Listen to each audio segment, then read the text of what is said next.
पहलगाम हमला या विपक्ष का प्लान, नेहा नैरेटिव और अखिलेश का एजेंडा।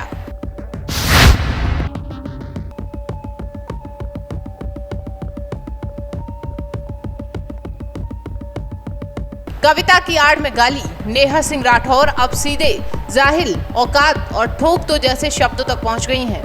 क्या ये कविता है या सियासी जहरीली जुबान? नेहा का ये वीडियो सामने आया जिसमें वो कहती हैं औकात बताना मत भूलिएगा, और ये जो जाहिल लोग हैं ना, इन्हें ठोकने का हक जनता को है।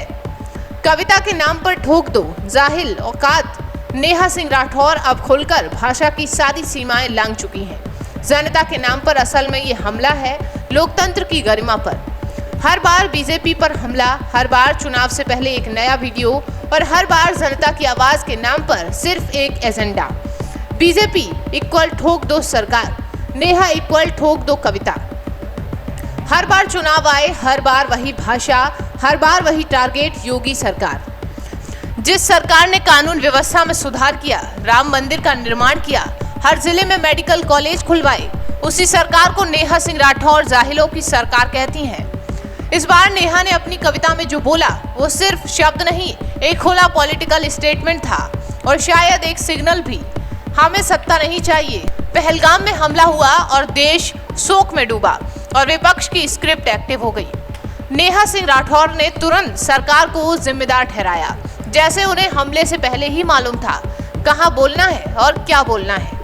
नेहा ने सरकार पर जमकर हमला बोला, बिना किसी सबूत, बिना किसी शर्म के, और अब FIR दर्ज हुई तो खुद को शिकार बता रही हैं। नेहा का यह पहलगाम स्टंट सिर्फ एक वायरल क्लिप नहीं, ये देश की एकता पर सीधा वार है, और सरकार ने एकदम सही कहा। FIR दर्ज कर देश विरोधी नैरेटिव पर लगाम लगा दी है। कश्मीर अब विकास और टूरिज्म की राह पर है, लेकिन कुछ लोग नहीं चाहते कि वहां अमन लौटे, इसलिए वो जहर घोलते हैं कैमरे पर, कविता पर और पोस्ट में भी। नेहा भी वही बोलती हैं जो अखिलेश सोचते हैं। यूपी में काबा, जाहिल सरकार, ठोक दो सब कुछ चुनाव से ठीक पहले, एक ही पैटर्न, एक ही भाषा। पहलगाम पर बयान भी उसी दिशा में आ गया।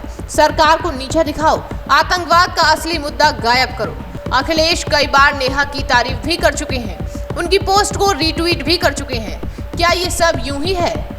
पहलगाम हमला हो या किसी दंगे का मुद्दा, विपक्ष सवालों से पहले कविता पोस्ट करवाता है और फिर लोकतंत्र खतरे में है कहकर शोर मचाता है।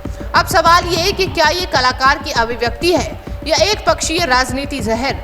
हर बार खुद को पीड़ित बताने वाली नेहा अब खुद भाषा की सारी हदें पार कर चुकी हैं, और अब इसी अदालत इसकी जांच करेगा। कश्मीर में शांति की कोशिशों पर हमला करने वालों को अब क्रिएटिव फ्रीडम का बहाना नहीं मिलेगा। अखिलेश का एजेंडा हो या नेहा का कैमरा, अब कोई देश की भावना से खिलवाड़ नहीं कर सकता।